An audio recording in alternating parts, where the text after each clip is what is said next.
Good morning, paranormal community, and thank you for partaking in this extra special edition of the Odyssey Files. I'm your host, Michael O'Neill. With me, as always, and early, is my wonderful co-host, Mr. Anthony Hernandez. Good morning, Anthony. How are you? Good morning. I am doing well, I guess.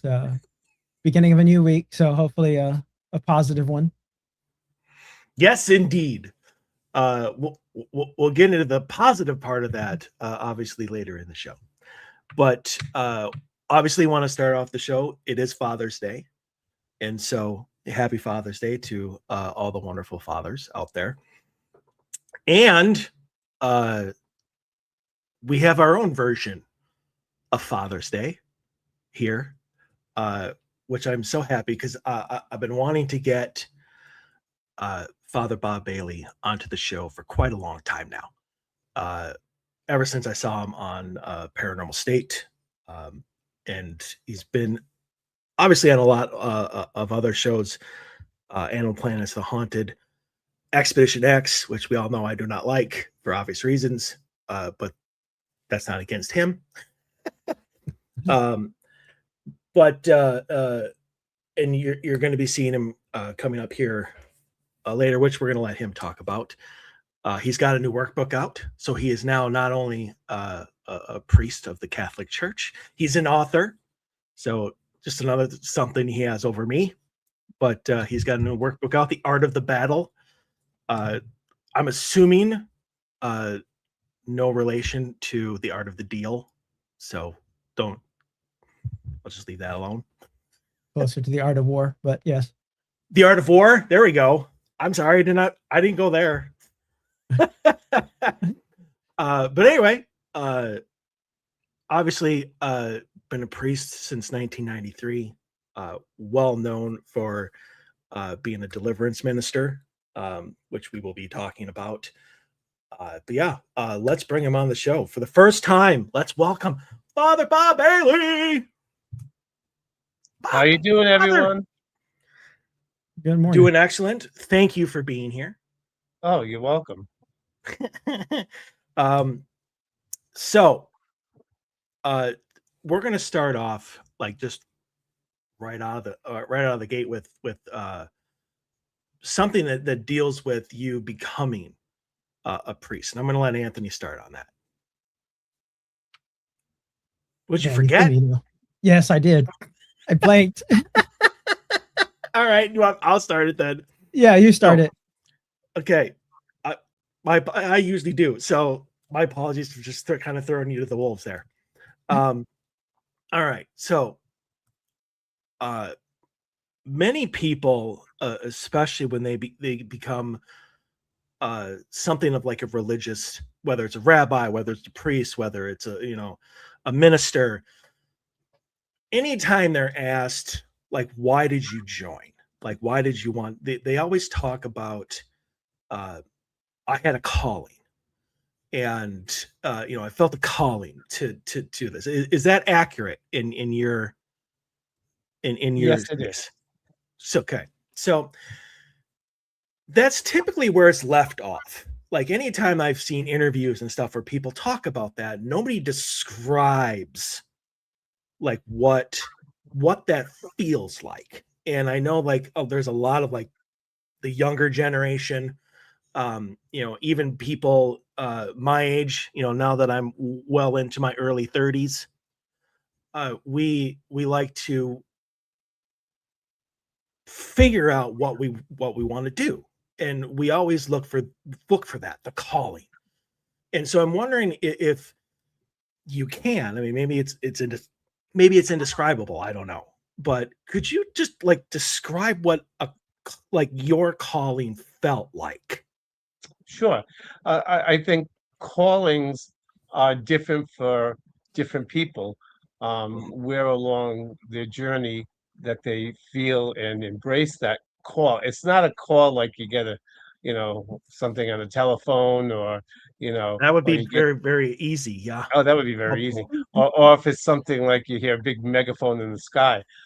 No, calling is more like you have a desire and it's usually, at least in my journey, it's cultivated, that through a series of circumstances and your upbringing, people that influence your life, then that you begin to experience a desire for the priesthood, and that's, they say, the calling, and that is cultivated. Like, we had a priest in the family, my mother's cousin, and he had a profound influence on me, um, in everything that I knew, especially um, when it came to the paranormal.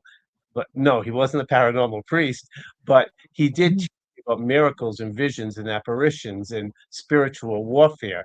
He was very solid, and so that again cultivated that desire to want to not only be a priest, but also to fight the power of evil, to conquer that in people's lives, to lead them out of uh, some people out of the realm of evil into God's light.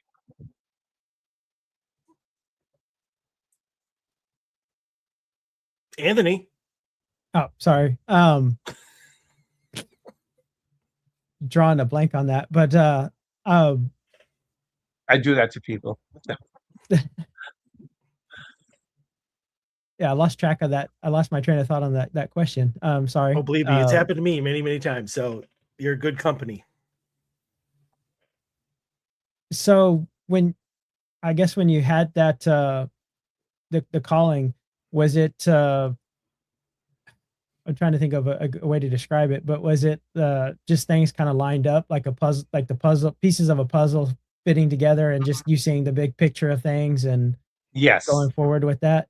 Yeah, I mean, I think if you talk to most of my family, and even my friends that I went to school with later on, I would say it's after the sixth, seventh grade, especially in junior high school, people would say he's going to be a priest because that's where the desire came from.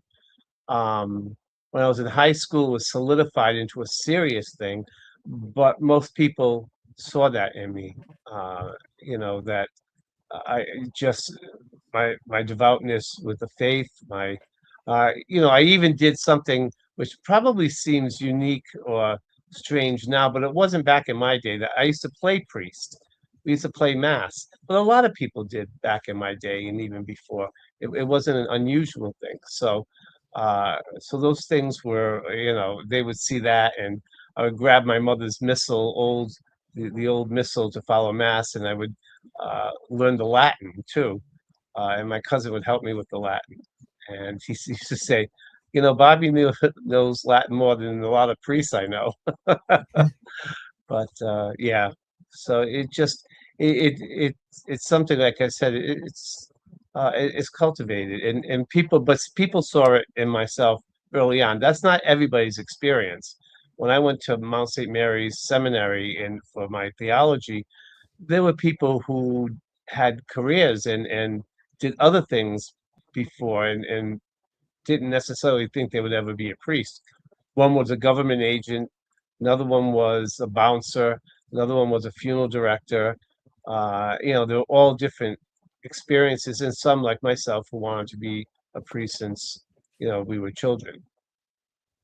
So it's really being open to the invitation and open to the idea of doing something more. Yes, when you know it's something that you're supposed to do, then you know it. And you can avoid it, you can go the other way, but in the end, you're not happy until you know that you chose that path.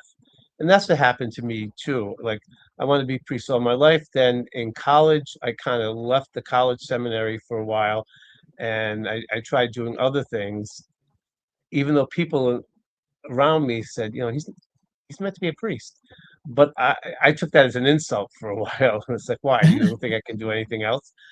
I dated, I did all different things. And so, but I just knew that I wasn't going to be happy until I followed that path. And once I did, and once I said yes and resigned myself, then the joy came and things clicked.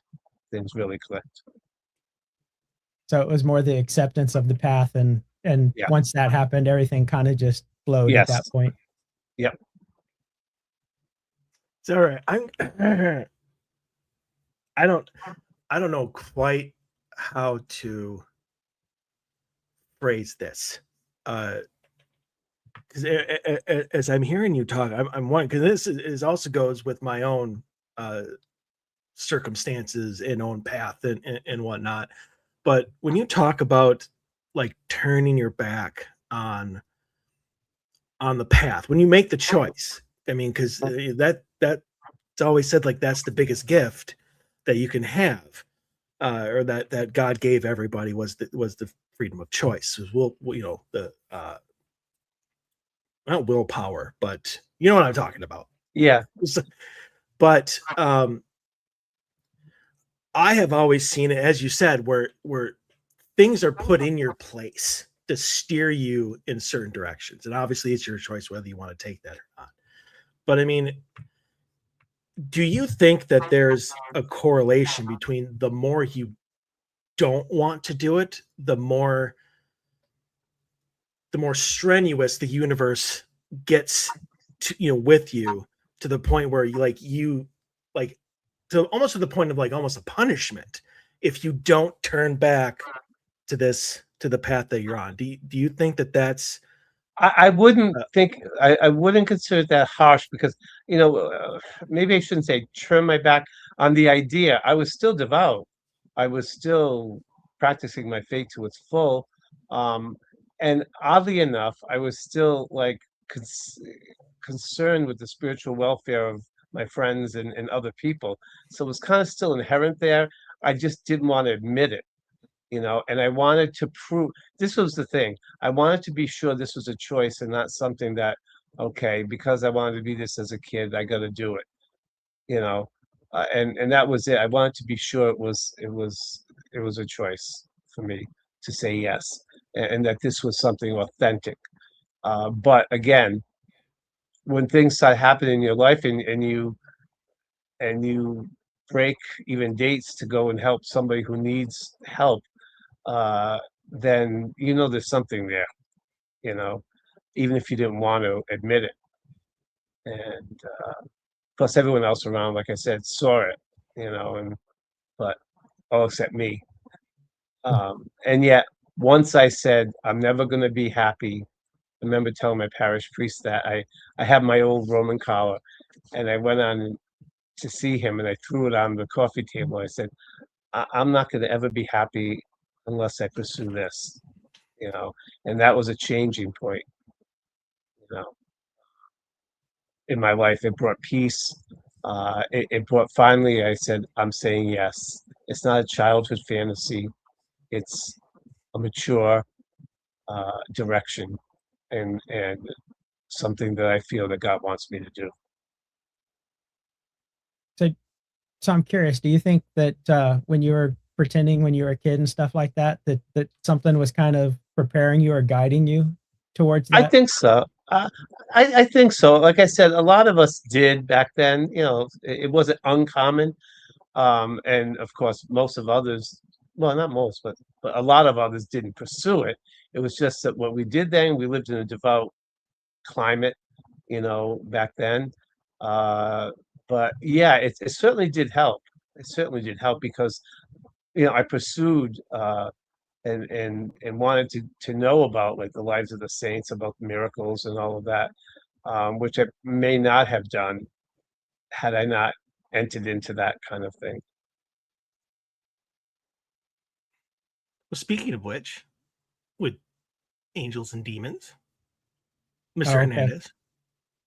So I have I've gone on my own journey with some stuff, and I've found not recently, but I found it a while back, the Book of Enoch, and I was curious because it, especially with what your field is, the origin of some of the demonic entities and stuff like that. And to me, when I read and I guess fully understood some of the Book of Enoch and a couple of other PhD and doctors that they were talking about it, interpreting it the way it was written back then and not trying to put our modern spin on some of the words and understanding how it was interpreted back then, it really just felt like it fell in place. And I was curious to see what your take on that would be, as far as the demons being basically the slain giants and the punishment from God for their transactions. Oh, you mean the Nephilim? Yes. Yeah, that's even in the book of Genesis. So but oddly enough, I missed it for so many years. I didn't notice it. And then much later on, when I became acquainted with the Book of Enoch, and again, it's not that we reject some of these books. It's just they didn't make it in what we call the canon of the Bible. But as Catholics, we also take authority, inspiration from other writings that may not have fallen in line with the time that needed to be there for the code of the code of the Bible. Like, they had to be the first century to be in the Gospels.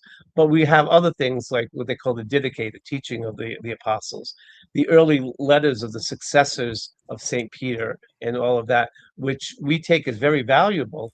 It just didn't make it into the codification of the Bible, but that doesn't mean it was rejected. It just meant because of the age of it, it couldn't be 100%.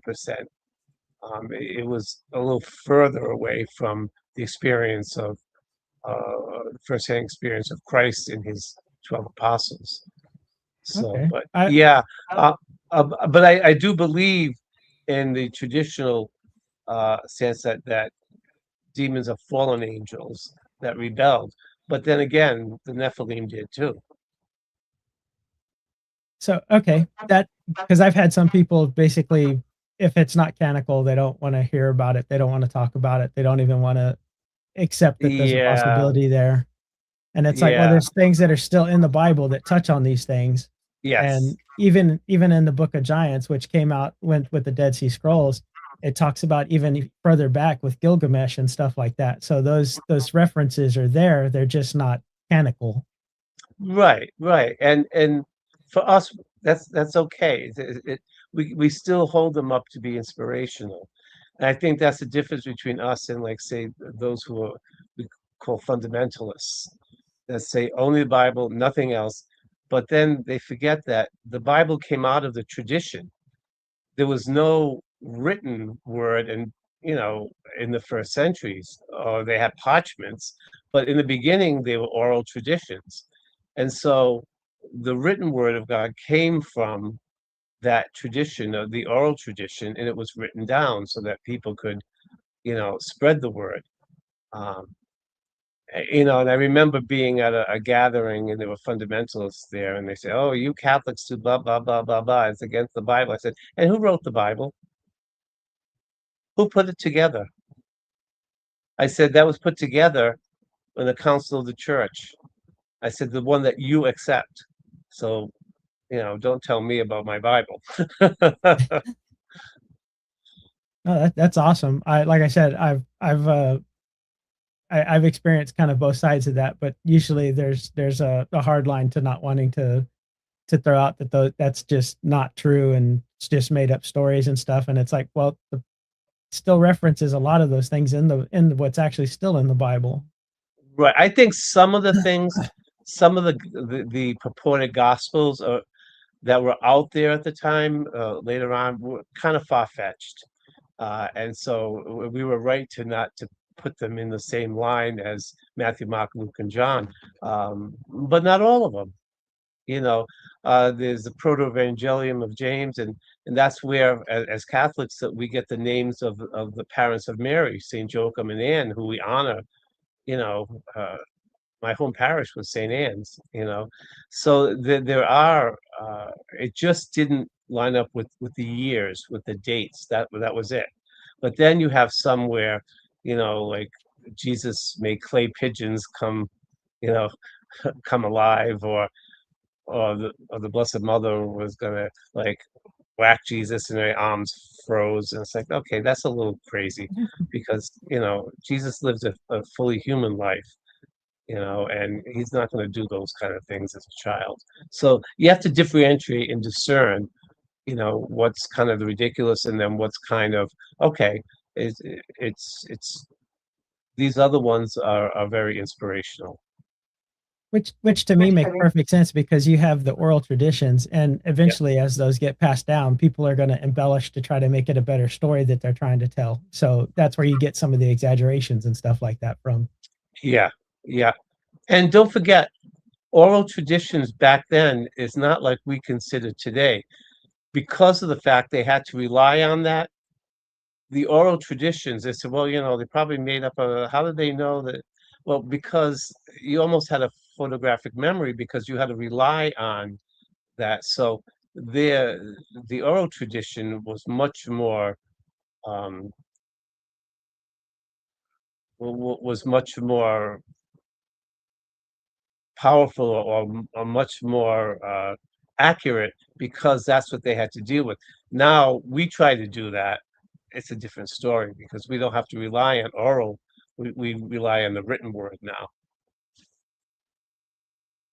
And it's very, very easy to throw in a few adjectives that didn't need to be there, Right, and adding a little something, Hollywoodize it, I guess, is right. probably the most popular term nowadays. I mean, you especially saw that with, you especially see that nowadays with the paranormal, like especially their movies. Mhm. We have the whole Conjuring series and whatnot, but you ask anybody that was at all involved in that, even the parents, and they're Oh like, yeah. "This didn't happen. This didn't happen." No, no. I don't understand that, to be honest with you, except it's Hollywood. But like even like the Pope's Exorcist, I was so angry with that movie because it was baloney. That was not Father Gabriel Amorth. You read his stuff. His stuff is scarier than that movie. The truth is scarier than fiction. Why do you have to make things up? Go buy it. Go buy the actual accounts. They'll scare you enough. So, I don't get it. so let me ask you that, and this is just your opinion. Um, how much do you think uh, the Bible that we have today, that we've used for hundreds of years, how much do you think not so much was exaggerated, but either changed or maybe even left out in order to? Because I mean, the Council of I'm not going to pronounce it, Nicaea. Nicaea, what? Mhm, But that was obviously run by humans that had, mhm, and politicians that had agendas. mhm. And so, I mean, how much do you think we've lost or changed from the original text? Changing, I don't know how much, because of the Dead Sea Scrolls. When they found that, they pretty much showed that what we have is the account. As far as other stuff, there was much more. Even the scriptures said there's so much more could be written, that they couldn't fill all the books. But what they did, especially in the Gospels, is just give you the pertinent things for the teachings.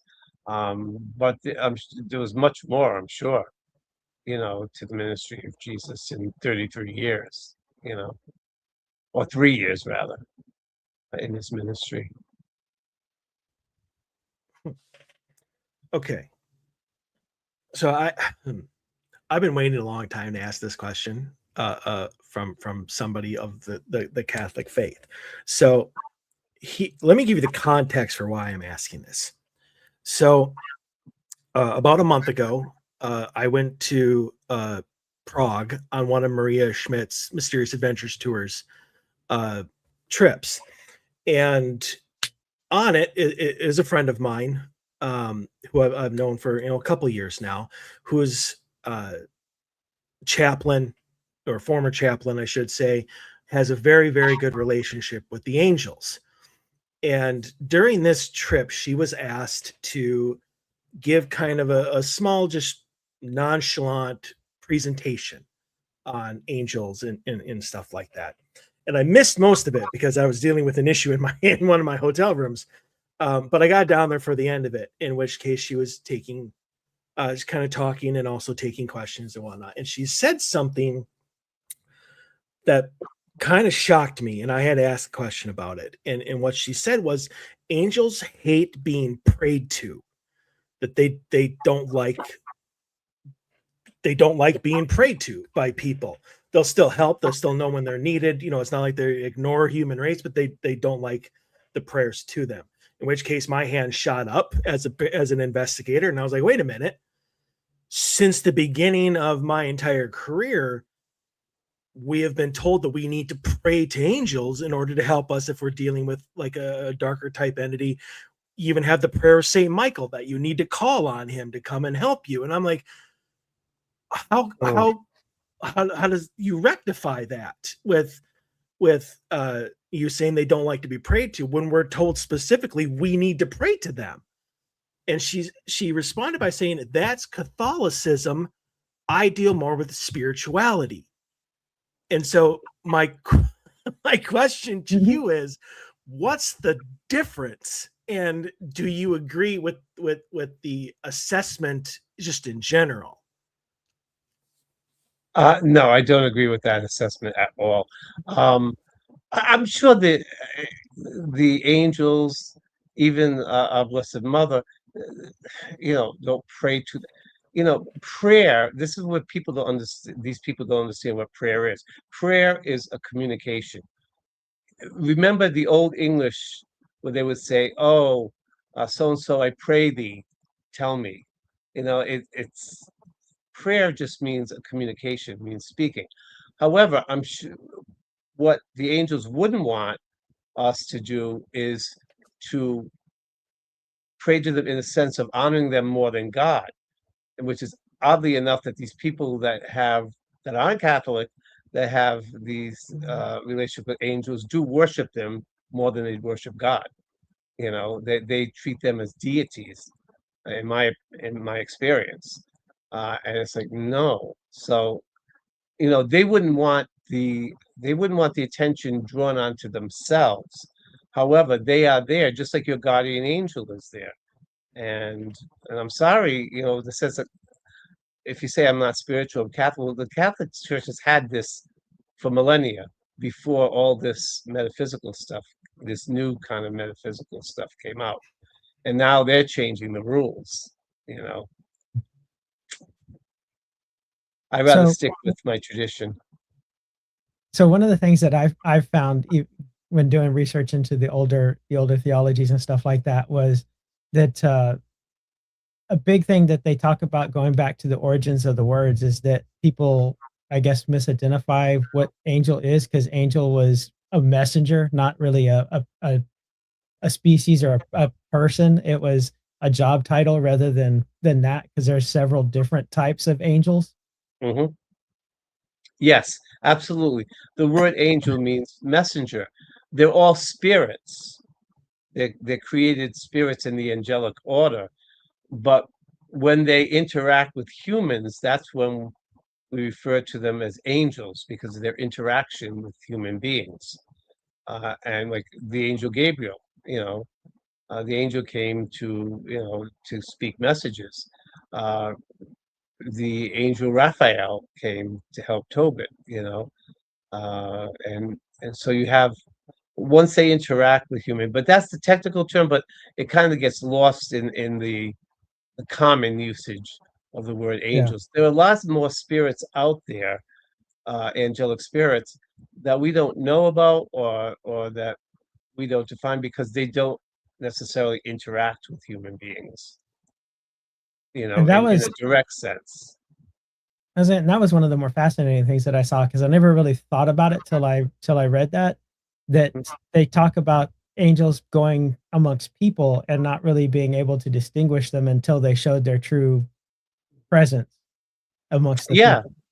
yeah, there have been lots of instances of that and even in our Catholic tradition, not knowing, full well, even guardian angels, you know, appear and they can take on human form, and we won't know, and lots of us, including myself, have had experience with our guardian angel that we didn't realize was the guardian angel until after putting two and two together, you know. I'm just going to go off on a side tangent here, but just because that we go on the angel side of it, and the fallen angels are obviously the bad guys of this. Like they still have like to me it never made sense that as soon as they sided against God, they got transformed with horns and bat No, wings and all this other stuff, and they would be the same thing. They would be undistinguishable from the average person unless they wanted you to know their nature, and that way correct. because I mean that way they could effectively do trickery and convince you to do things that they wouldn't. I mean, obviously, if they look like a goat, you'd be like, "Oh, nope, not doing what Yeah. you say." The But devil if is it's not going to come. charismatic, Yeah, he's not going to come with horns and a pitchfork. It'd be too easy for us to find out who he is. No, it's much more of a subtle and a hidden way. It's just a human concept. Like, for instance, hell. Like Jesus uses the symbol of Gehenna, the fiery Gehenna, which people understood. And even at Fatima in Portugal, when Our Lady showed the children, and it was the fires of hell, because it was how our human mind can framework something that's awful, awful. But yet other mystics have referred to hell as dark and cold. Basically, it's the absence of good and the absence of God, you know. But we use human symbols to just to get the point across. But you're right. If they showed up with horns and bat wings and all that stuff like that, it'd be too easy. So there, I'm just going to throw this in now, kind of as a complete thing, because one of these fits with exactly what we're talking about here. So there's three mentalities that I have come across. There's more, but those are I'm just going to I narrowed it down to three that I'd like your opinion on. The mentalities that people either have just in society, or ones that we have as investigators that we've just kind of been taught, whether we're raised, whether we're taught. We just seem to have developed this kind of stuff. The first one, and this kind of goes to you saying that angels are spirits, and also goes to the fact of no demon would show up as the horns and the goat and stuff like that, because nobody would pay any attention to them. And so the first mentality that I have, and I actually had a client who I was about to do an investigation for message me because this was really bothering her. And she wasn't Catholic. I think she was Protestant. I think. But she said, I've been raised to believe that there are no such things as spirits, that everything is a demon trying to trick you. And I think I've heard different variations of this throughout my career. So I mean, I have two different sections of this. So one, what do you think of that specifically, about the whole, like, there's no such thing? And on the reverse, is it possible for just an entity who kind of like a human entity who knows what they're doing, to try and trick people into believing that they're demons? I mean, is there a way to distinguish between those? I'm not really sure what she was saying as far as there's no such thing as spirits. Is she talking about there's no such thing as angelic spirits? I think she's just talking in general, because I mean, she didn't even have anything in her home that would even lead to the fact that it was well, I shouldn't even say the fact, because there wasn't, but to that there was a demon in her house. But she had activity, of course, and she thought that if there's no such things as spirits, which is what she was raised to believe, Okay, yeah, human that spirits. it was obviously a demon trying to trick her, and so now she was worried that maybe she had a demon in her house. Mhm. Yeah, and even Catholics a lot of times are cut and dry, and it's like, because we're trying to fit, and I had to do this quite a while, ponder it, as to where that all fit in, especially with my entering into the paranormal world as a Roman Catholic priest. And so, yeah, I can understand where she would be coming from if she didn't have a mechanism in her faith that could talk about how there could be other spirits where we do, and we've always had that. And so, for whatever reason, I go into that in my workbook, that several different things could happen that we don't understand that are anomalies. First of all, it's free will. If somebody passes, the norm is you go to judgment. You either go heaven, hell, or as Catholics, purgatory, which is on the way to heaven, which is a cleansing. And so, whether your free will is brought into the next life, which I believe it is, we don't lose our free will. The angels didn't. Then, if for some reason they were fearful or something, it's an anomaly, and they didn't move on, then I've encountered that, you know. So yeah, it is possible, but it's not the norm. And why it happens, I don't know. It's just, in a lot of ways, it's a mystery. For a bulk of them, um, I believe in purgatorial spirits. These are spirits who are not going to hell because they did not reject God, but they're not perfect. And you can only enter the heavenly realm of perfection in perfection.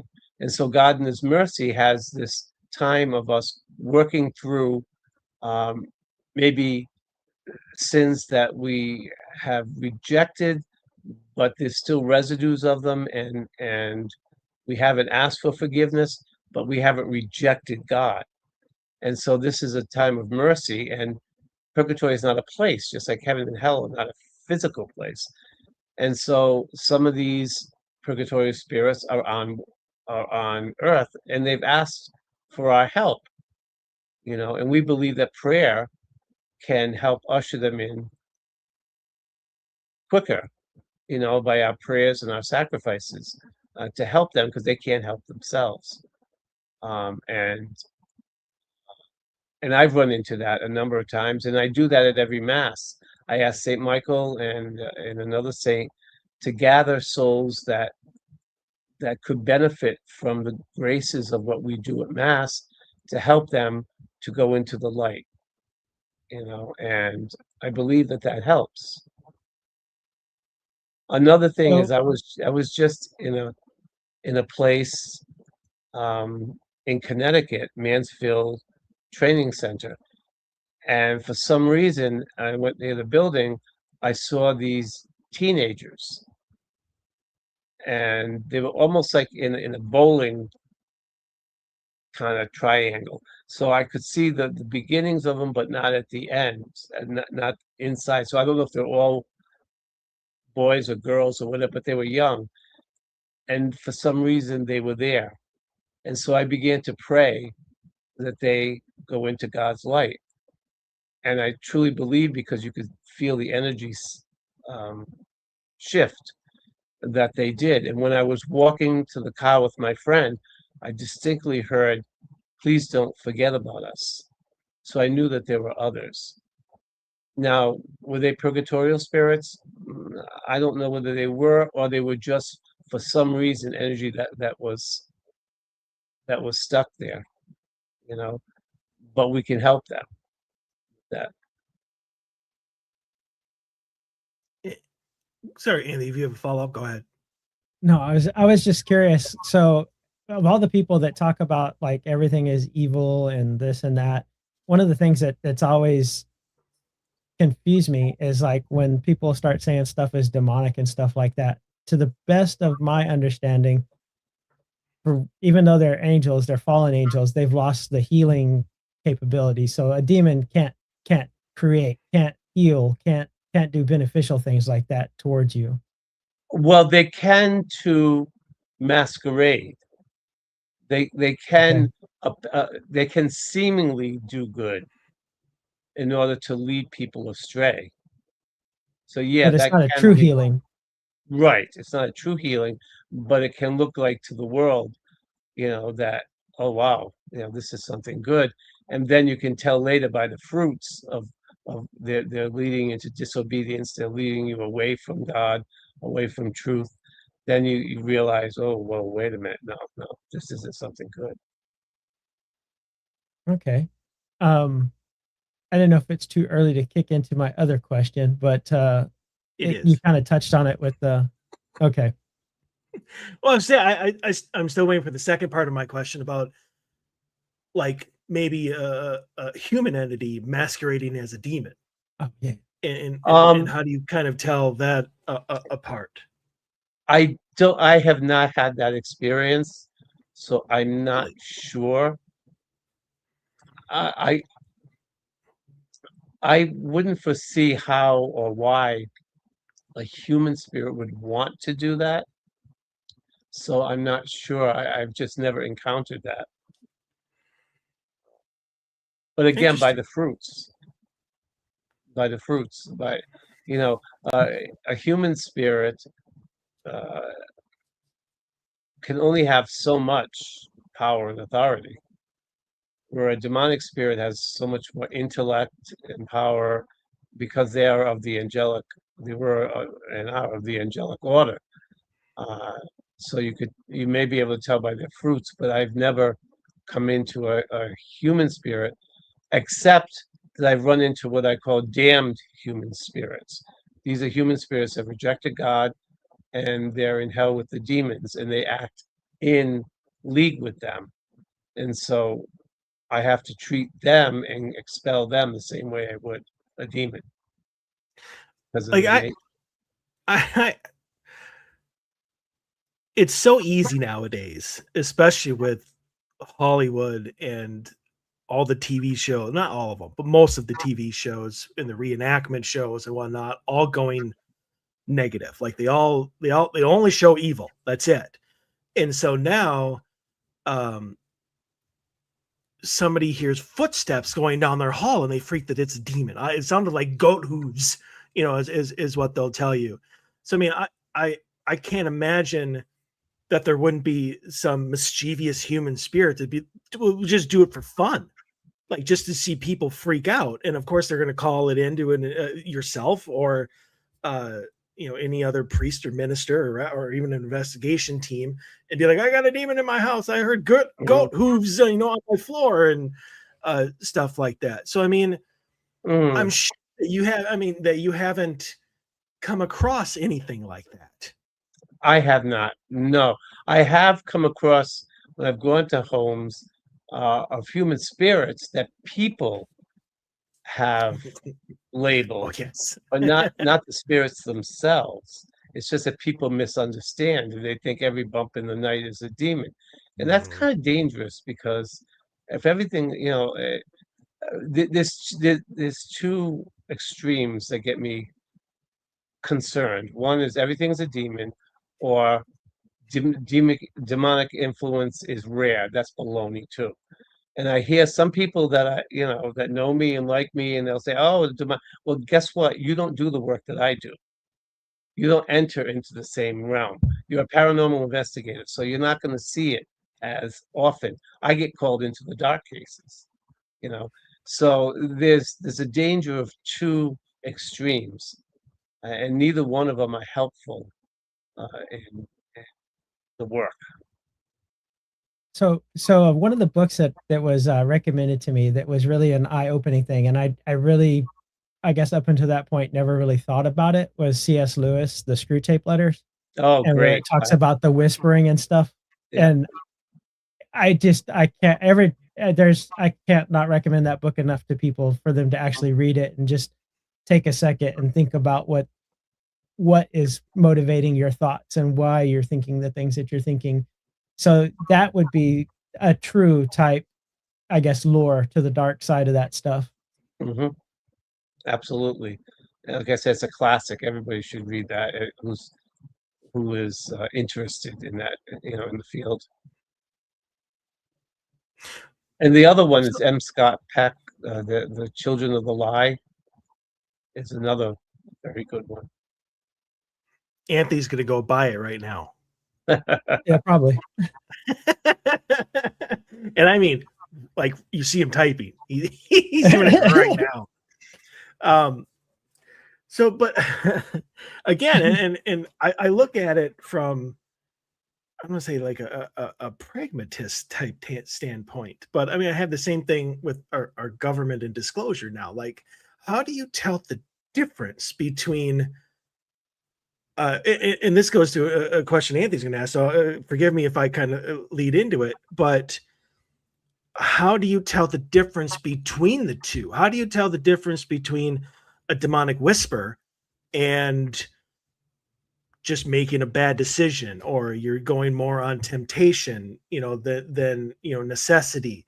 How do you tell the difference between uh just a string of bad luck and you're being like universally manipulated into having a series of bad events happen? This goes along with curses, and Mhm. that it's only as strong as the person believes it to be. But I mean, like, there's so much. Yeah, you have like the Bible, and then you have all the stories about Lucifer and Satan, and obviously the same person. But and then you have on the other thing, the Satan doesn't exist, blah blah blah blah blah. And the greatest trick that Satan never pulled on the world was convincing them he doesn't exist. You have two different sides to ever the whole angel and demon on your shoulder. Mhm. Is there a way in from all of your experiences and all of your knowledge to tell the difference between what is real and what is being manipulated? I wish I had a perfect answer to that. I don't, except the fruits of it. And when you go about temptations, well, technically, there are different forms of demonic influence. Not all of them are direct and bad, and as horrible. But temptation does come from the enemy, the evil one. It's subtler. It's not direct demonic possession or anything like that. But whenever you choose to do evil over good, then that comes from the realm of Satan, and it's a temptation to do good. Um, but it comes from our own human choice, you know. Now, as far as activities, yeah, I know. I have friends that live under a dark cloud. They truly, truly do. And every time I see them, something goes on. It's like, oh my gosh, I wish I could help. But yeah,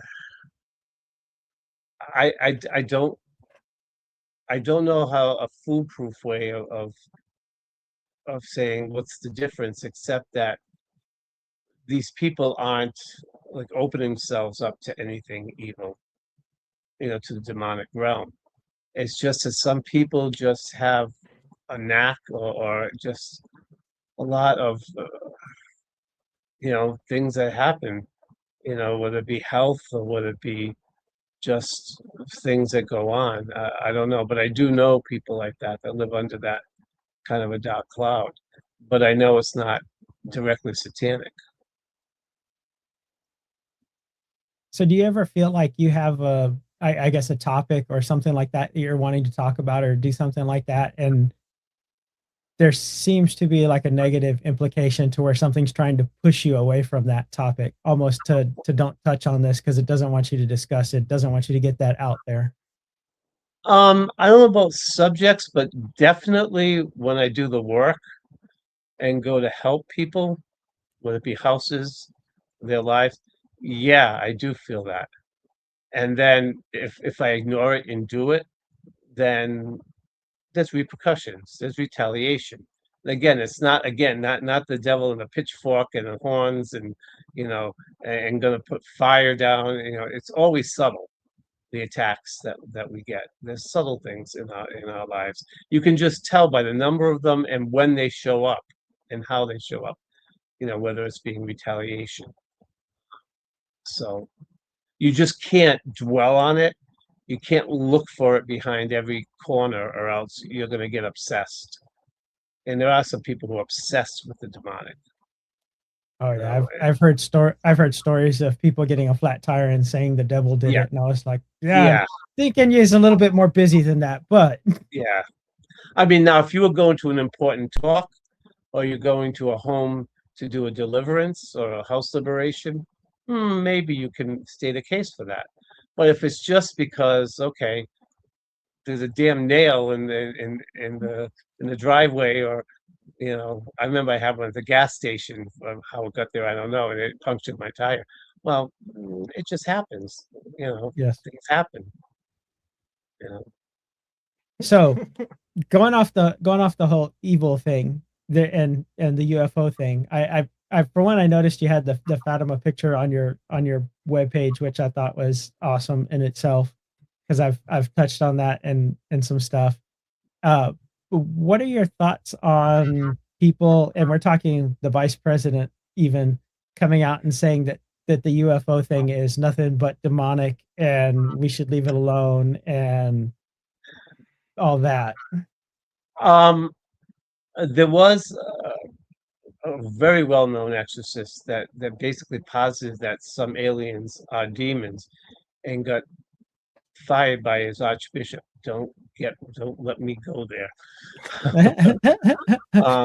But I think what he was trying to say is that sometimes that can happen, and some people have the opinions that all aliens are demons. Other ones that they can be, demons can disguise themselves and shapeshift, or whatever you call it, to be anything, even an angel of light. We've had some apparitions of the Blessed Mother, and clearly, by the nature of them and by the results and what they led people to do, they were not from God, and yet you still have people following them. So yeah, it's a matter of opinion, but I my own personal opinion is I don't think the church has a teaching on, like, a definitive teaching on alien life. I mean, Christ is the king of the universe, the redeemer of the universe. And how that plays out, we don't always know with our finite minds. But we have to be careful in, sometimes the hype that we give, because there are some shows out there that really do the hype of, and I was excited about them until I found people who are deep into alien ufology and saying, "Oh, no, that's just, that's a lot of exaggeration and all that." It's like, "Oh no, don't tell me that," But yeah, Yeah, I think I think maybe with the government, is as much as we want them to be honest, maybe they can't, because maybe, I mean, our world would be in a state of panic, even if alien life was benign, which I don't know why they wouldn't be, but even if alien life was benign, it would send scare wholesale, like the War of the Worlds. The damage that did, an innocent thing like Orson Welles, and the damage that did in people's lives. I didn't live through it, but I know people who did, older people, and they were scared. You know? yeah, that's the thing that I get, as I don't get the broad stroke painting of the subject with one way or the other, because it's Yeah, I don't usually either. not that. No, I don't either. And people say things off the cuff too, sometimes, and don't think about it. And it's sad. But there's no one going to tell me, and I'll probably get fired for this. But no, but I mean, when we went through all those quote drones unquote, and they said, "Oh, they're all military stuff," but they happened all over the world. It wasn't just America. It was being seen so much at some time that all of a sudden nothing. I'm sorry, a clear thinking would say not all of them. I'm sure a lot of them were drones, or secret inventions of aircraft and stuff. I know Project Fear just did one, which was really interesting, in Area 51, looking for government, like new forms of aircraft. Um, but I don't know. I'm not buying it that everything is, you know, This was Yeah, all the government stuff. I think Area 51 is look at this hand while this hand is doing something else. Yes, yes. Yep. Okay, well, fun. Okay, so I'm going to go back into the second mentality. And this comes from, like, I've done research into a whole bunch of different religions, including Catholicism and whatnot, for research for, an episode of the show. And it was trying to get different religions' take on their view of the afterlife. And the one, like, almost a constant that I have found, and I've since asked people about it, but it's a sin to talk to the dead. To the people on the other side. Like, that's the mentality. Like, that's in Catholicism. That, I mean, that, I think I found Not it. quite. Well, I mean, I mean, it there are people who've had heavenly visions of saints and stuff. And well, I mean, spoken. I was more referring to human spirits. I mean, Oh, not okay. not Okay. not so much angelic, but this was Oh, okay. the talk to the human spirits who have since passed on. Okay. That it was a sin to talk to them.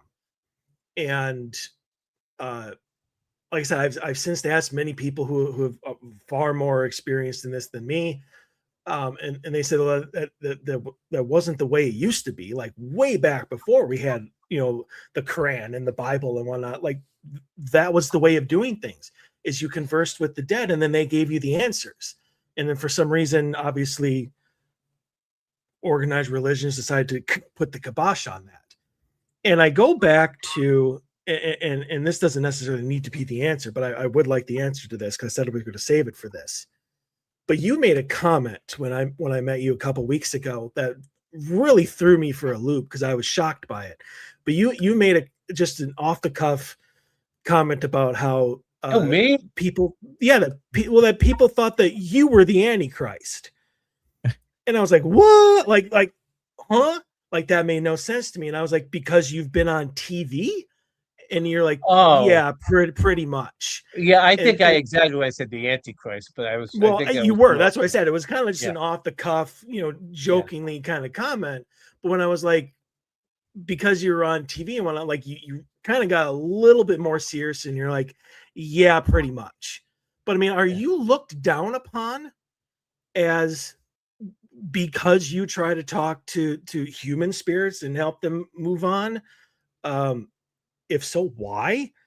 And what is your take just on that mentality in general, that talking to human spirits who have not passed over or have not moved on to heaven or hell?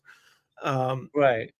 Well, I think in my sense, I don't converse with them as much as I try to help them to move on.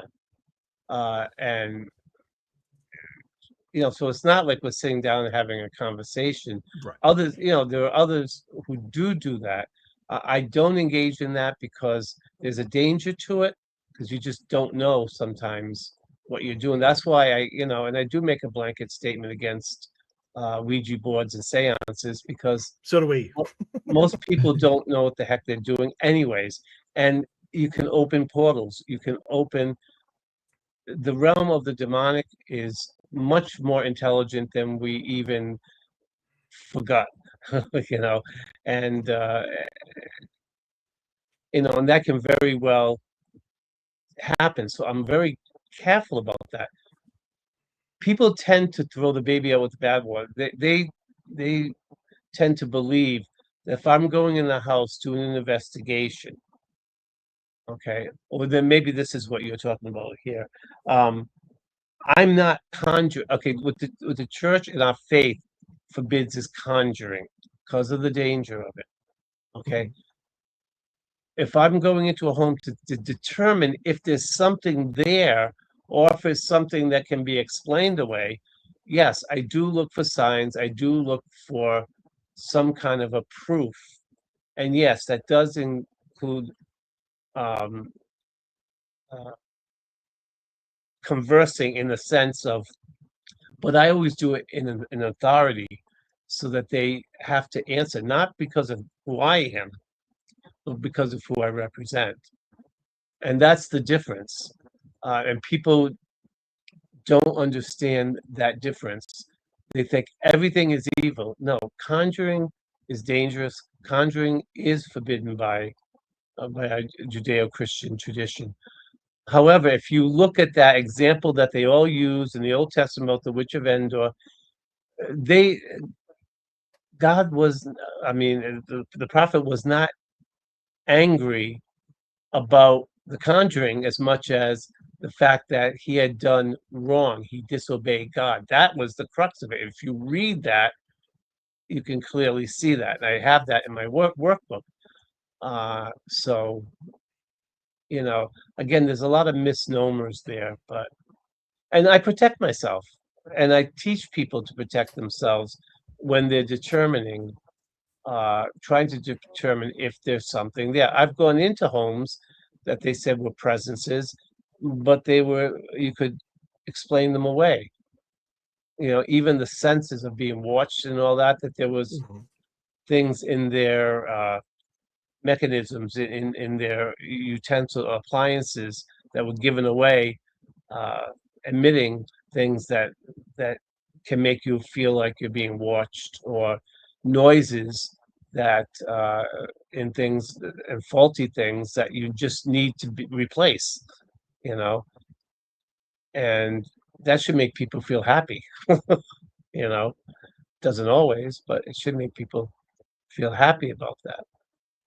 But yeah, what I do, yeah, it's controversial, but I defend it in that I go in protected, I go in with a mission, and I go in to help people by trying to figure out if there's something legitimately there that needs to be banished or helped.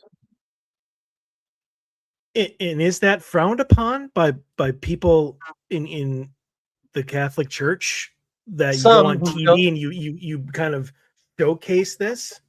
Well, they just don't like the idea of some people about being on TV, and truth to be told, a lot of it's jealousy. I get a lot of negative pushback from people who are wannabes, and I hate to say that, but I'm gonna, because I'm gonna defend myself. And and these are people, blah blah blah blah blah blah blah, and and things that are not their business in some instances, but they want to tear you down because in a lot of instances they didn't get the chance to do what they saw me doing. I mean, a free trip to Baraboo, Wisconsin. I mean, who wouldn't want that? Exactly. Being transported back into the 1920s. Anthony, I think you wanted to.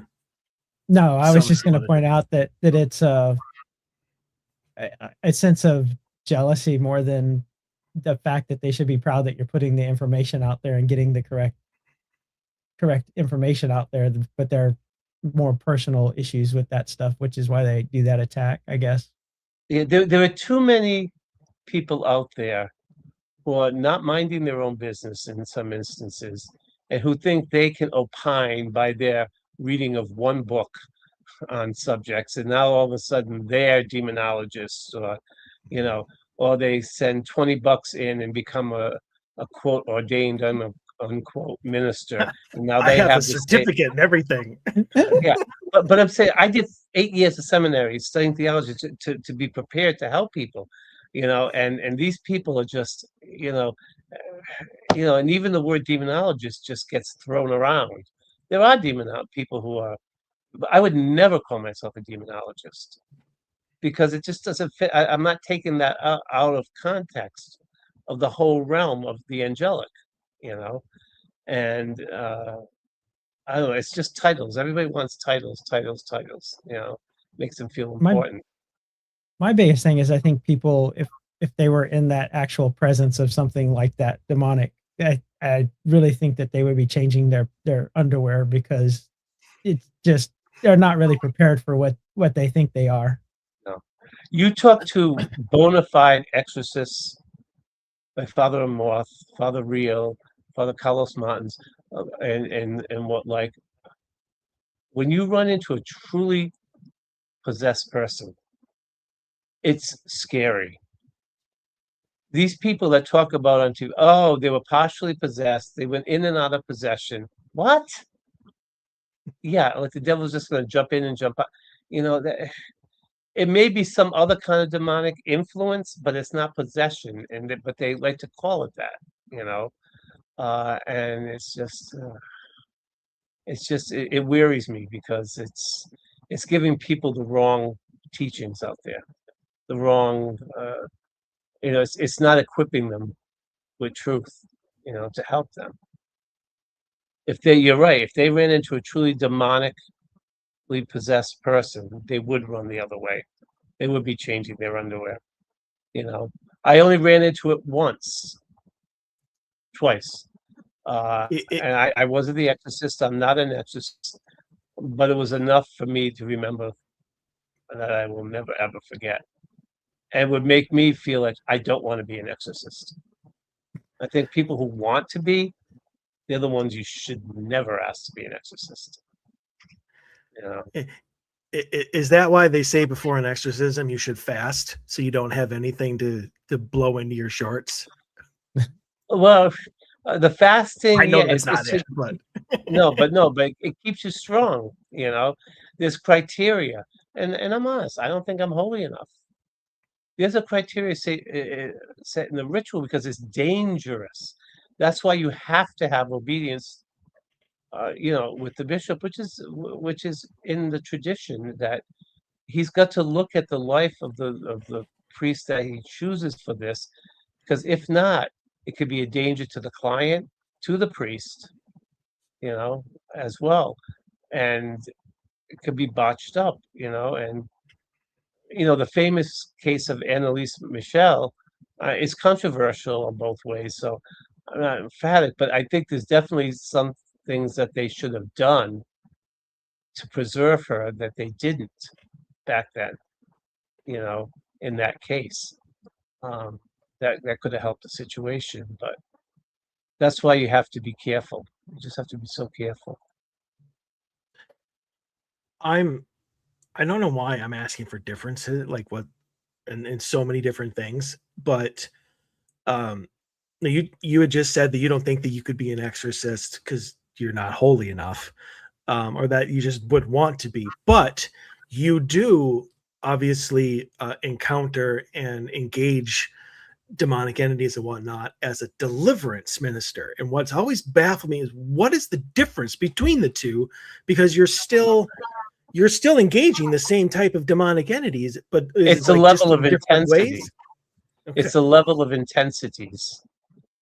When a person is possessed, that entity fully possesses the person's intellect, everything. Their humanity is eclipsed for that amount of time. So you're dealing with an entity now that has a body, has a host, a body that's far more dangerous than me just dealing and praying for deliverance, which is a form of healing to someone who's being attacked from the outside by a demonic force, or obsessed, with thoughts that the demon is playing with. They're lesser forms of demonic influence, and so that intensity, in my opinion, isn't as dangerous as total possession, because people have been thrown across the room, people have been, physically attacked by the possessing demon, because they have superhuman strength. I've run into some who are pretty darn close, but it was not demonic possession. The person still had their faculties there. They were just being attacked or influenced by, the best I could say is from the outside. not totally on the inside, not totally encompassing the person. So as opposed to a person who's basically accepted it into them and it basically opens themselves up to it. That's what they call perfect possession. There's another word too for it, but I call it I go perfect possession. In a case like that, there's not much you can do. There's not much an exorcist can do, because they've invited it, embraced it by their free will, and you know, they don't want to let go. Whereas someone who's opened themselves to whatever means by getting possessed, you know, they would want to be free of it.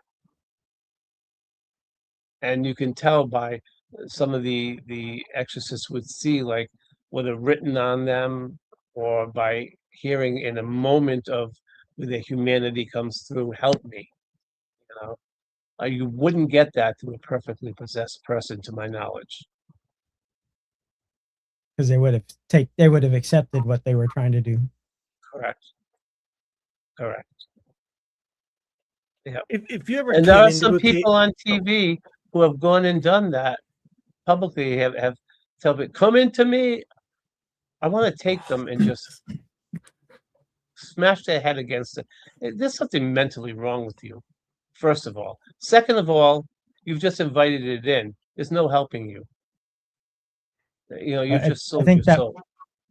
I think that falls under pride, where they think that they're all that, but no. arrogance. Yeah. It is. Well, guess who is the author of pride and arrogance? You know. Oh, we already know who you're talking about. Like, there's no names even need to be given in this instance. Like, No. it's just No, and just that's when I just said it's just, there's just this bad, and I'm sure that's not the only instance. I just don't watch a lot of those shows anymore, or haven't, either because I found that they've rigged things, or because of that stupidity of what they're showing people, you know, to do, and that's okay. You know, I don't. There's only one show I actually watch religiously, and I got to meet them for the first time, and I was thrilled. It's Project P.E.R.S. And it's not so much that I don't disagree with some things that they do, but what keeps, or I'm not afraid of the show, but when they have to go alone, sit alone, that gets my adrenaline up, because you never know if it's a human being that's in that place, you know, a vagrant or something there, or if it's some kind of a spirit, you know. I've warned people a lot that, you know, things that go bump in the night are one thing, but it's the people that you might run into while you're out there that could be a lot worse than any of those things. Yep. My former bishop at the time, when I was just before Paranormal State, I went into to see him, and I said, you know, Bishop, I feel this is what I want to do, because we have a place at the table, and they want us, and the paranormal community want the input of the Catholic Church, because we've been doing it for centuries and centuries, and I feel this is that our voice should be there. And so when I went in to see him, he said, "Doesn't it scare you?" And I went, "No, not really. Human beings scare me more than they. The demons, at least I know how to get them out, you know. But human beings and their nature scare me much more." And that's the whole thing of with Project Fear. It's like, you know, when they're hearing stuff and you don't know whether that footstep above them is someone that's just camping out in there, or what, it gets your adrenaline going. all right. So there are, and this kind of goes back to you being, you know, on TV and whatnot, doing what you're doing. And like, I know when I joined the paranormal, it was because I was watching Ghost Hunters. Like, this was before, you know, Adventures or Ghost Lab or Paranormal State Yep. even came on. Mhm. And I remember watching Jason and Grant doing investigations and helping people, and not even knowing at that time that shit even existed.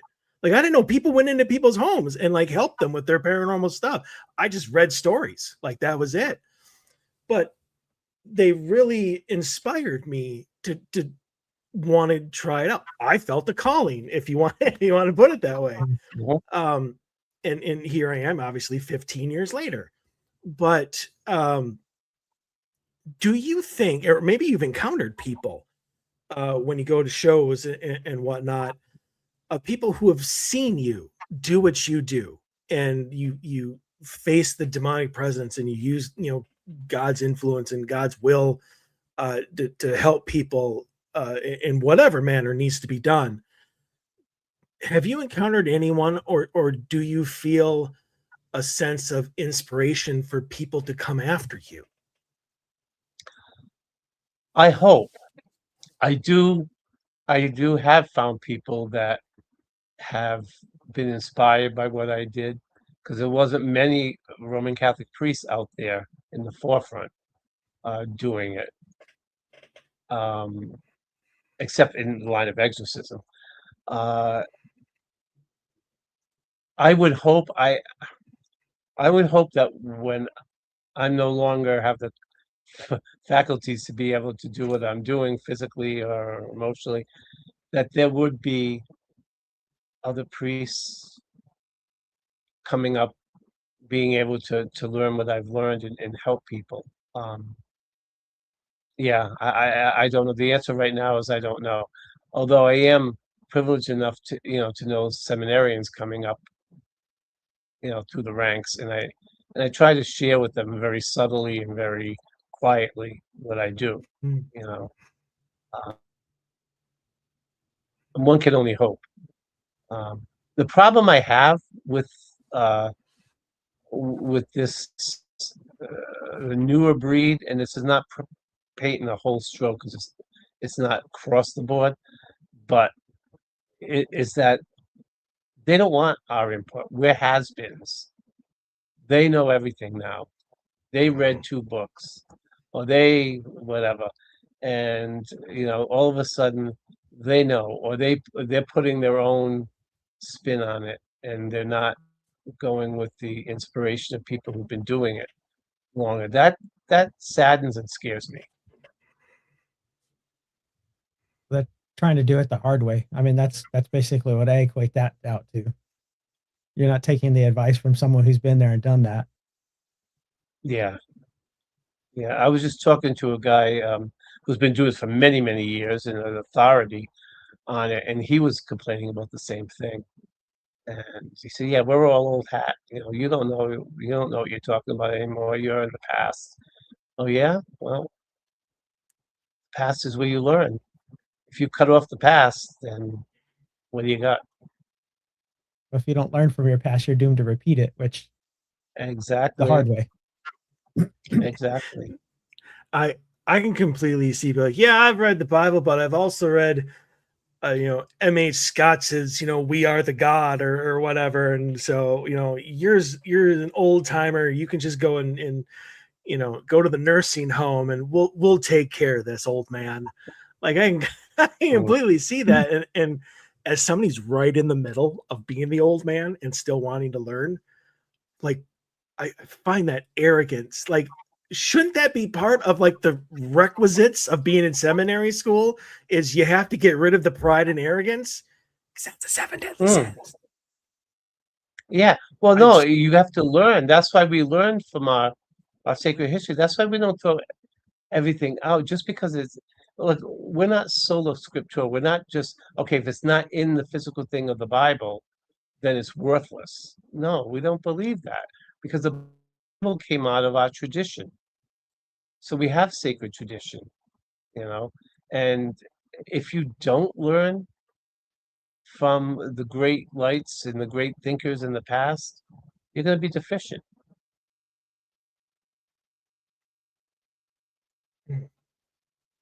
Anthony, go ahead. Take us wherever you No, want.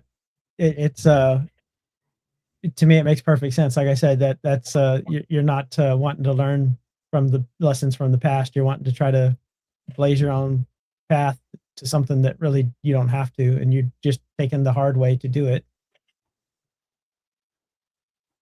And if you don't have the guideposts, then sometimes you can be led astray. Now, I'm not saying that, I mean, none of us has it all.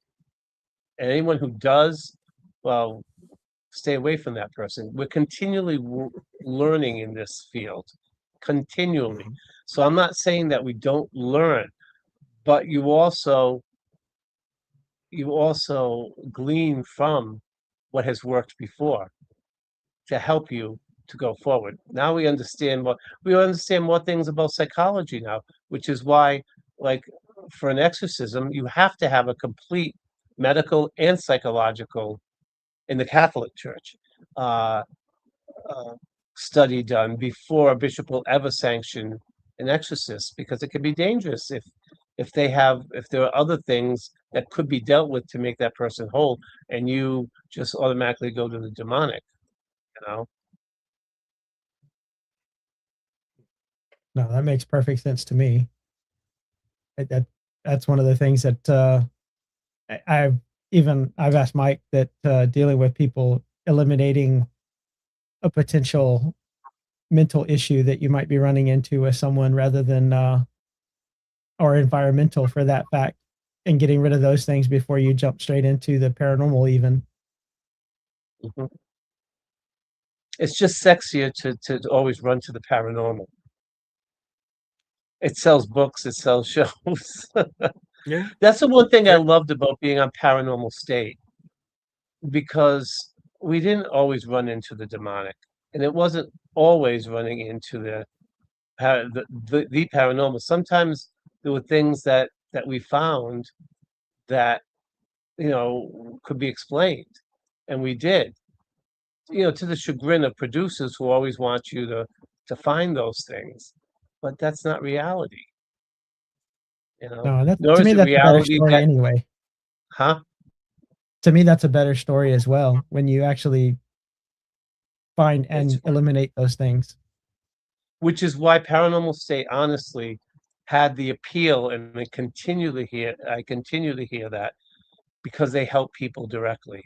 They don't go to reputed sites and all of that, and they give resolve. There are some out there, you know, that I've watched and I've been inspired, but they'll just tell you, yeah, your place is haunted or your place is not haunted, but they don't give you the reason, help you with the tools to resolve it if it is paranormal, That's ghost you know. hunters. That was my biggest critique ever for ghost hunters, is they would just I use your can neither yeah, I don't think you're in any confirm nor problem, and then they deny. just left. Yeah, Yeah. exactly. So And I would love I know Jason said to me, well, you know, we know who to call on, you yeah. know, you know, if there is, but if you don't show that in the show, and I'm telling you, I was a big fan before I got on Paranormal State. That's what started me on the desire, and it was my young people that said, Father Bob, if you like ghost hunters, you're gonna love Paranormal State. I'd never heard of it.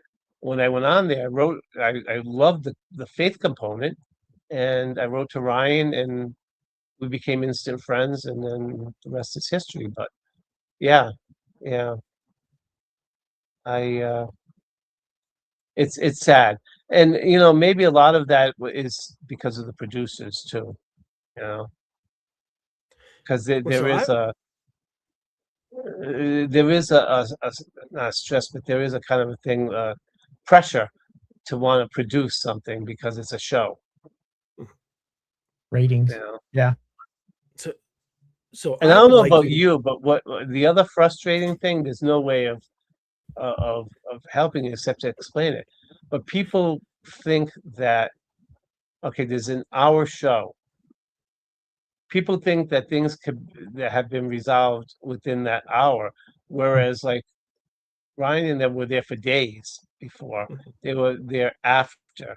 You know, it just doesn't take 50 minutes or 45 minutes with commercials, you know, to solve, you know, one of these cases. But it gets misconstrued or misunderstood on TV because you see everything done within 45 minutes, you know. And it's like, that's not reality, guys. It's a good thing I paused there. All right.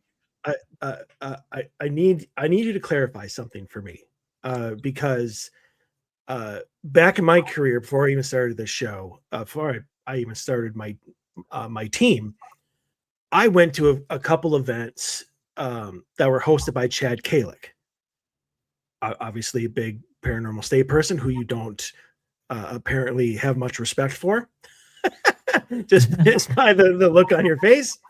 And we've also interviewed multiple times Heather Taddy, who's absolutely I adorable love and an Heather. amazing woman. Yeah, amazing woman. But I never asked her about this. So I will ask you though. But one of the things Chad said about Paranormal State is after the show was over, you would see the text come up about the resolve. Like, the P.E.R.S team was able to help these people, and this they did this and this worked and blah blah blah. But he said most of the time that was a lie. That he said most of the time the producers wanted to give the show a happy ending feeling, and so they would just say that the investigation or whatever was a success, and they helped these people. Is that, to your knowledge, is that an accurate statement? I Didn't don't know say how all to the answer time. that Just because said some. Oh, yeah, neither he or I was on every episode of Paranormal State. I was on for 3 seasons, and I always would be called in if it was a dark case. That's when they would need me. right. Um, I don't know how to answer that except that things were resolved. People were helped.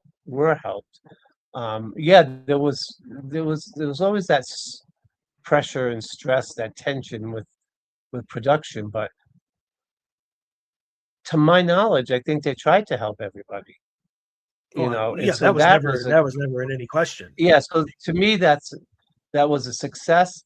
Um, but I seem to recall, I could be wrong, it's been a long time, that they also were able to say whether the problem couldn't be resolved.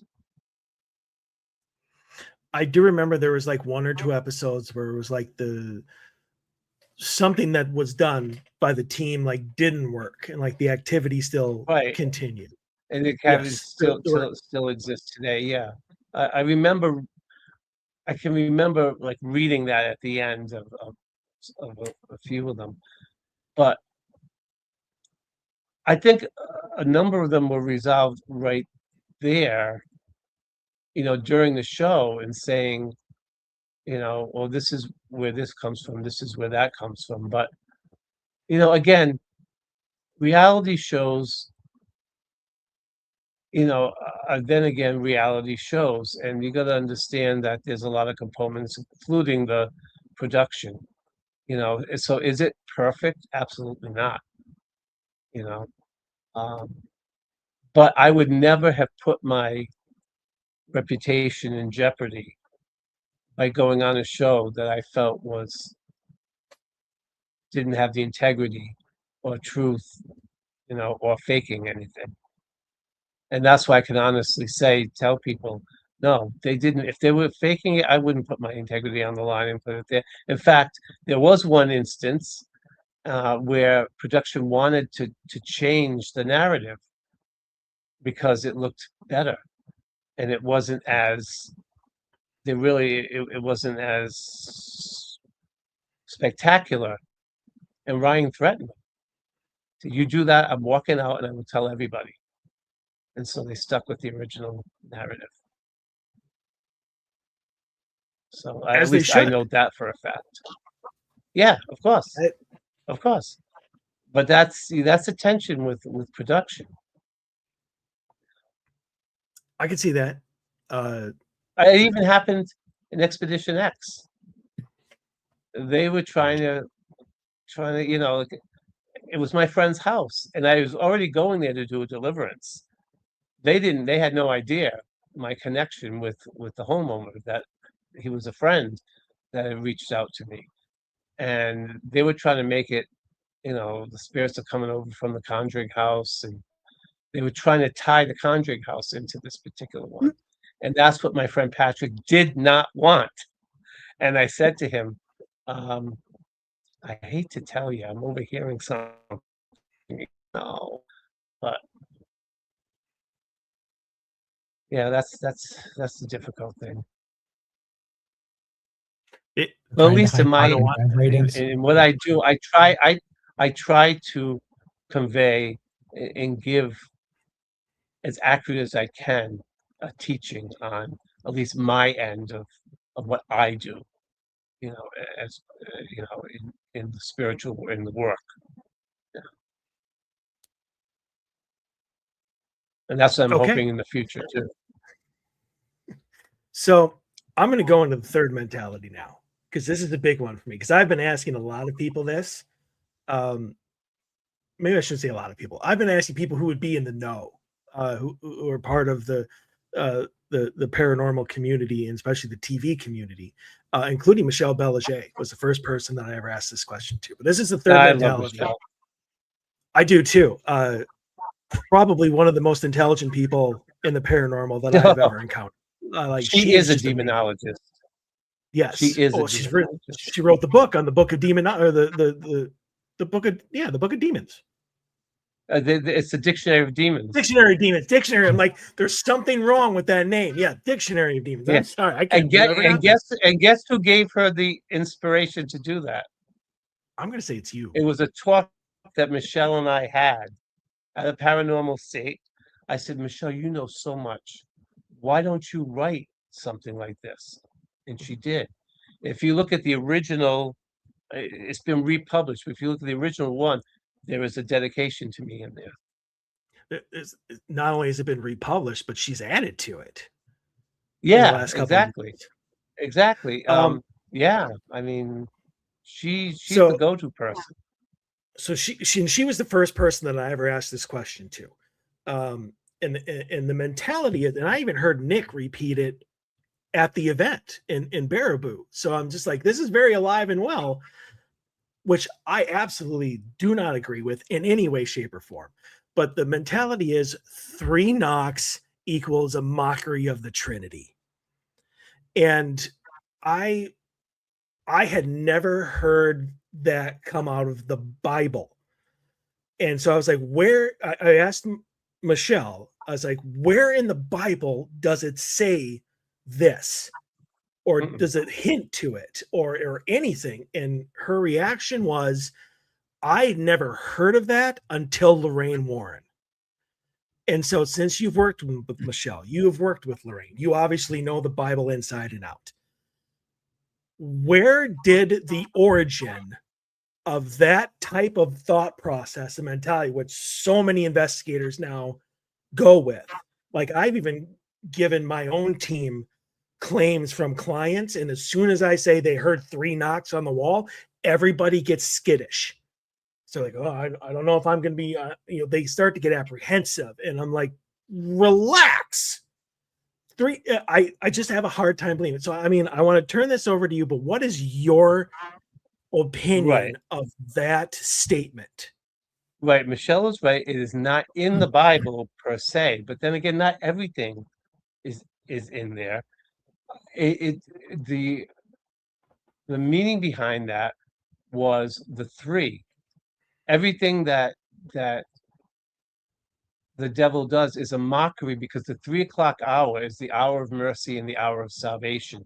So it was 3 o'clock that Christ died on the cross. He hung for 3 hours on the cross. So if the evil spirit is going to mock Christ, it would be because of that, because that was his downfall. That's when he was defeated on the cross at the 3 o'clock hour. And so, yeah, I mean, I've heard that, and I sort of believe it, because it's a symbol. Like I've had people, I've seen marks. Just one case that I did, there were 3 scratches on the person's back that showed up. I just think it can be a mockery of the Holy Trinity and of the hour of our redemption. Can I say that that's blanket? No, but it does make me wake up and take notice when things begin to happen, at 3 o'clock. There was a long time when I was woken up almost every night at 3 o'clock. Was it demonic? No. Was it? I don't know. But was it symbolic? Yes, because I would pray at that hour because of 3 o'clock hour. So yeah, I would say that I think personally there is something to it, but it may not be in the Bible per se. I mean, the word Trinity is not in the Bible per se, but that doesn't mean that it's not a reality. The Father, Son, and Holy Spirit's in there, but the word Trinity isn't. You know, um, so not everything is spelled out clearly in that. I guess that's the best I can say about that. But I do. I mean, I would take notice if I'm on a case and there was a series of threes, yeah, because I know that he does mock Christ, and the symbolic of our redemption was at 3 o'clock. Couldn't a human spirit knock him 3 times and, Huh? like, throw you off? I could. A lot of things could, but I mean, I don't just take that. It would be more than just that. It would be the totality of the experience that would happen. Certainly, more than the three scratches would be the fact that there were scratches. That's the important thing. That was, and I've seen it more than once, um, in investigations. But yeah, So, so that would just be one of the things that would, I guess, heighten your to pay attention or to look for other signs pay and attention. symptoms. Yeah, it wouldn't be the conclusiveness. It would make me wake up again. What's the important thing for me to take notice of? The fact that there are 3 scratches, or the fact that there are scratches at all? The fact that there are scratches at all is kind of an important thing. Yes.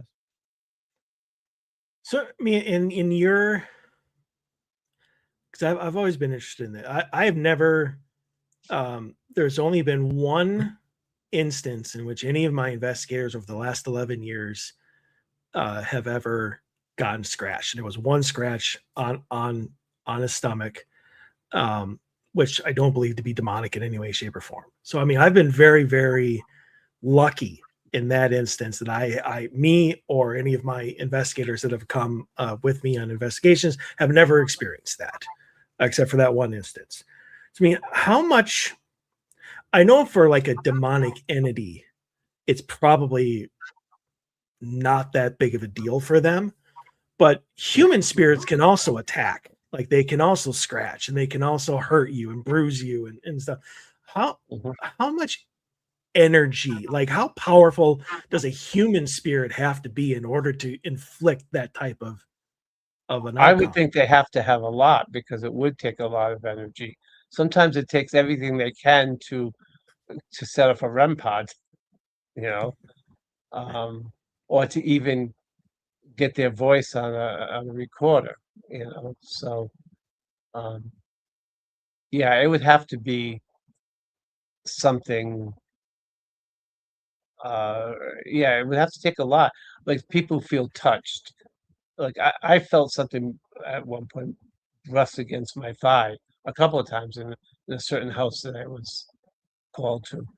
Um, but that would have to take a lot of, and that wasn't a demonic, uh, to my knowledge. That was a demonic thing. Sometimes it's just to get your attention. Mhm. Yeah. Um, but yeah, I think you're right. I think it takes a lot of energy. I mean, if just to let off a REM pod, it takes a lot out of them. And I don't know if you've had the experience. I'm sure you have, of your mechanisms getting drained. Mm. Sometimes that has to be done. You know, in order for energy to be used. And I've seen that, a number of times. Hmm. But don't forget too, this is the other important thing. As a paranormal group, you're called into paranormal in general. My expertise, quote unquote, or what I would be more called for, would be the negative. So I'm going to see more of the negative than your average paranormal group. Although the reason why I wrote the workbook was because sooner or later you're gonna, if you're doing it long enough, you're gonna encounter something, and this is what you need to know. Or this is what I have found helpful. So I'm going to ask a self-centered investigation question here. So there have been times where my team and I have been called into an investigation. They've got a lot of claims. It does, including like people being attacked or something, along those lines, where it does give me, or there's children involved, and not in a good way, where you go in very careful and apprehensive, and you're on edge, and it's quiet. Like there's no interaction, there's no feelings, there's no sounds, there's pretty much nothing. And so you're like, well, this feels really peaceful. This feels like there's nothing here at all. Like maybe it's just misunderstand. Is it part of the game plan if you are, I don't even want to say like just demonic in general, but I mean just negative entity, where that the team that's being brought in to investigate you is just going to leave, whether they have but if they have activity, they're going to stay and they're going to come back and they're going to research more. But if you stay quiet, then they're going to think nothing's there and go and leave, and they're not going to want to come back because there's nothing there to come back to. Is that something that you have encountered? And here's the selfishness part of it, and I don't particularly like that I'm asking this. Is there a way to get them to stop that? where they have to, maybe not even have to, but they're more willing to reveal themselves that they are there. They don't need to scratch or they don't need to throw people, but like they would have to announce themselves or something. The only time I would think that they would be more inclined to do that is religious provocation, because you're not going in your own name, and that would set them off. But I will tell you this, you're absolutely right. No, that is a reality that I have to deal with as a priest, because I go into a place, they're going to go dormant. I went into the famous the Hinsdale house long before Dan had it, and I was asked to go there and do a blessing over it and all of that. And they were telling me all of the phenomenon that was happening, and then the priest ran out and all this. I'm oh good, because it's like great, I'll get some experience. Nothing. Nothing. And I'm not saying that to poo-poo them, because plenty of other people have experienced real phenomenon there. But the priest goes in, they go dormant. It's not fair, but that's what they do, because they don't want the warfare. If it's truly evil, they don't want that warfare. It's rare, sadly, that I can't go on phenomena, because they will try to outwit you. Yeah. On the opposite side of that, have you ever been to some place that is just like a 10 and you walk in there and you just know something is not right? Oh, you mean that's not, well, I'm going to tell you, one of the most active places I've been in to date is the Baraboo. I got stuff there that I just, oh my gosh, And now I know it's, that there's hauntings there, but you know, I wasn't expecting for what I got there. So as far as the intensity of Yeah. the spirits, okay. Yeah, I mean, and I'm not talking about like things flying off and me getting pinned to the wall, but I Oh yeah. mean, but definitely things that I could sense. Yeah, it was one of the most intense. Um, and I learned a lot from that about my own abilities. So I do remember you bringing that up. You and yeah, I obviously had very different experiences there, but that's normal for me anyway. But I'm glad you brought that up because I was debating about whether to do it or not, or whether we would have the time to do it. But uh, you would often throughout that weekend at the old Baraboo Inn mention about how you had always doubted any sort of feelings and impressions that you had gotten, and that you were just now, like in recent times, starting to trust it a little bit more. Has that always been the case, or as your experiences and your knowledge expanded, this was kind of like a natural expansion of that, something like you more recently began to right. realize? No, no. If I honestly looked at my life before, yeah, there were things, especially when I was doing praying for healing, things would come out. You know, words of knowledge, you know, impressions to give to people, to say to people. That would happen, but I didn't like doing it because I was deathly afraid of saying something that would lead them astray. Now I tend to trust myself more. I am not a psychic, I am not a medium, but these are gifts of the Holy Spirit that are developing in me to do the work. And since then, yeah, it's been an amazing journey trusting in those.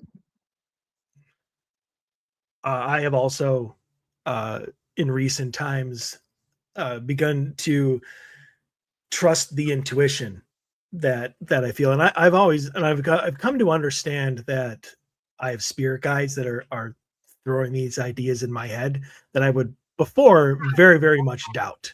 Like I would question everything. But as I learn more and experience more, obviously I've become far more open. So do you think that whether it's the Holy Spirit, whether it's guides who have been assigned to you by the Holy Spirit, or any of the angels, I mean, do you think that is just your spirit guides telling you what you need to know, and now it's so much more easier to communicate because now you're more open to it and more trusting of it? I think there's a lot of truth to that. And it depends, you know, what you call spirit guides. Like I believe my guardian angel, but also in the work that I do of crossing over and praying for souls, I do have, if you want to call spirit guide, is Michael the Archangel and another saint who is the patron saint of the souls of purgatory. And when I'm praying for these souls to be free, they're the ones that I always see in my prayer, and kind of worked out a thing between us that when I pray after communion and ask them to escort these souls from purgatory to heaven, that St. Nicholas of Tolentino, I could just see him. I said seeing him nod, and I know that means something happened. So at least for that work, you know, I would say, yeah, I enlist the, you know, the aids of these, if you want to call them.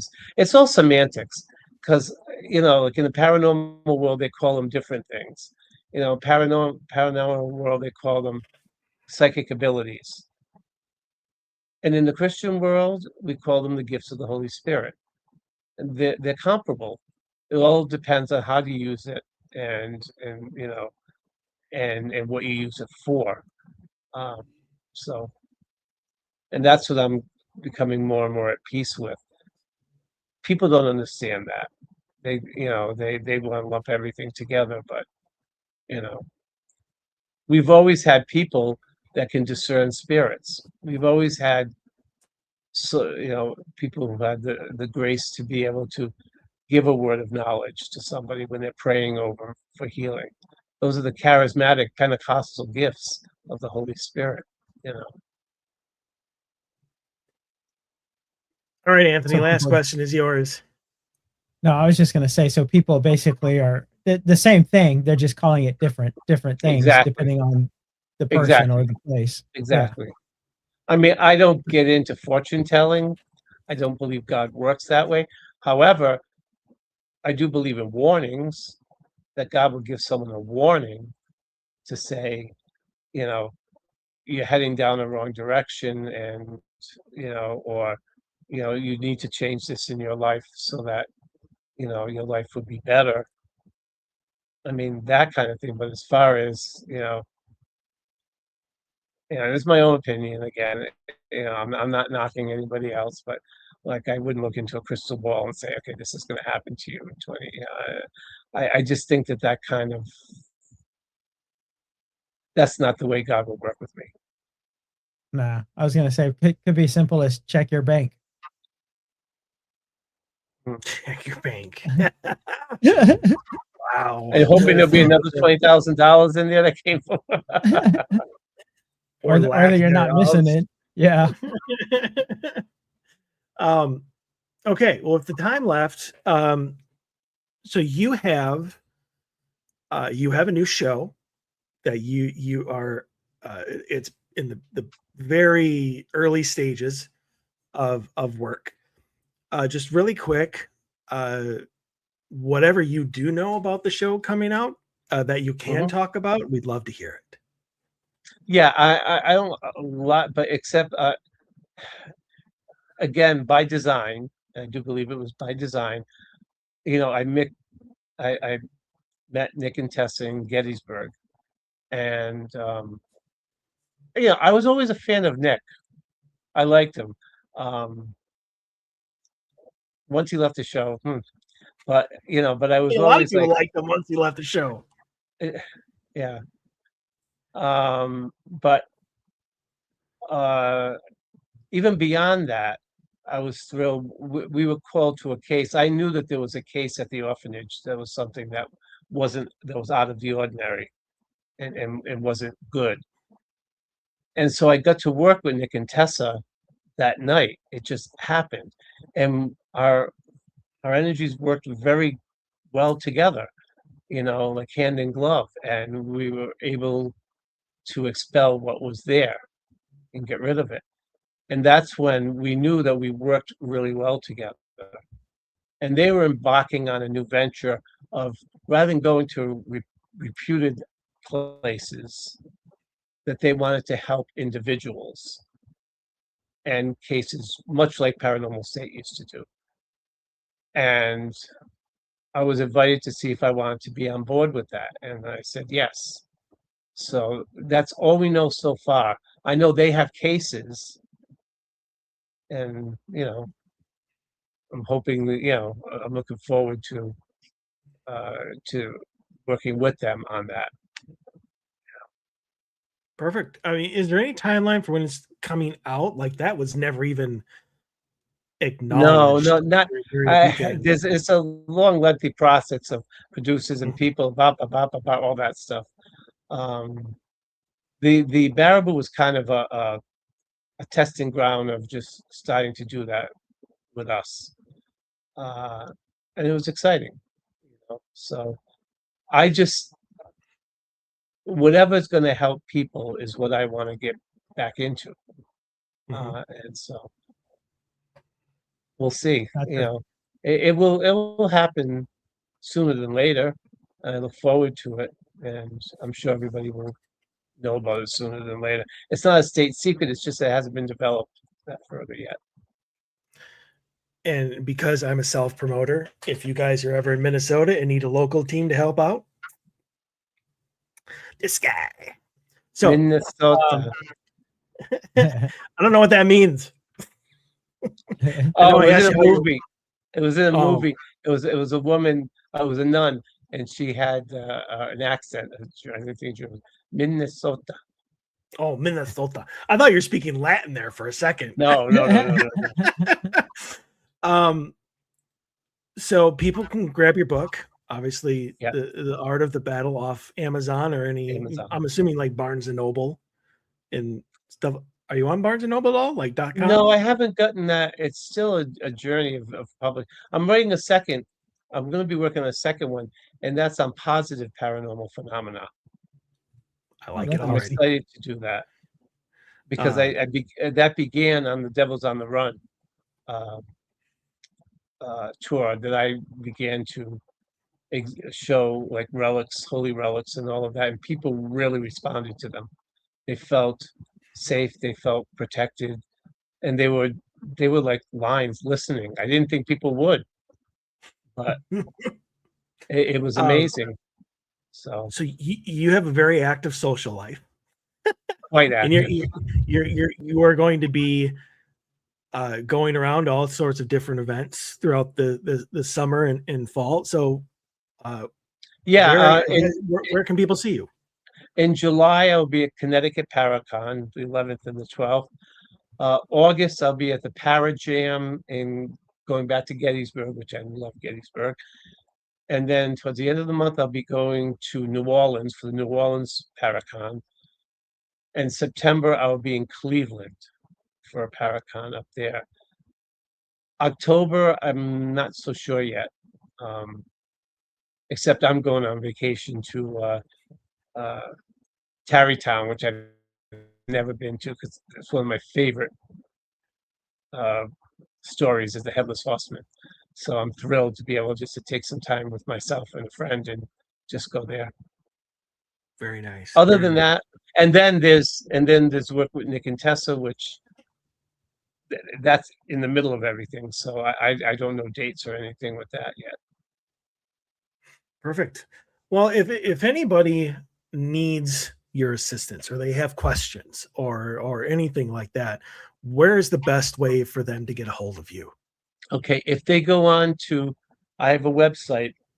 I named my ministry of the Holy Sword Apostolate. So if they go on holyswordapostolate.com, it's educational. It gives all the stuff on spiritual warfare and all of that. And if they want to get in touch with me, and it's through Asia, because she helps, field the questions and so that to help me to respond better with that. So they can go on Perfect. that. And she's quick to respond too. So I will grant her that one. Oh, good. But, Okay, that's good to know. I won't fire her. No, definitely do not fire her. See that, Asia? You owe me. Let's just save the job. But Father Bob, thank you for coming on. I really appreciate it. I mean, especially when you and I had only met like 2 weeks ago, and I'm like, I need you to come on my show. Okay. Yeah, I know.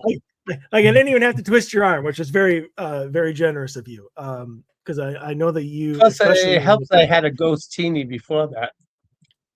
I did wait specifically to your inhibitions were lowered. Yes. Go me. But no, I really appreciate you coming on, and I hope that as your show comes out and whatnot, that you will come back and absolutely talk about those experiences and how that is going. And I know Anthony only got to like half of the shit that he had planned. Oh yeah, because I even learned more right before that I could have asked and was like, man, now I gotta wait. I guess I have to come back then. Yes, you do. Yeah, we had to narrow it down to the 2 hours. But I really appreciate you sticking with us. Even though I know you're not a father, but you're like the fathers. But happy Father's Day. Just your own aspect. My brother-in-law and my nephew.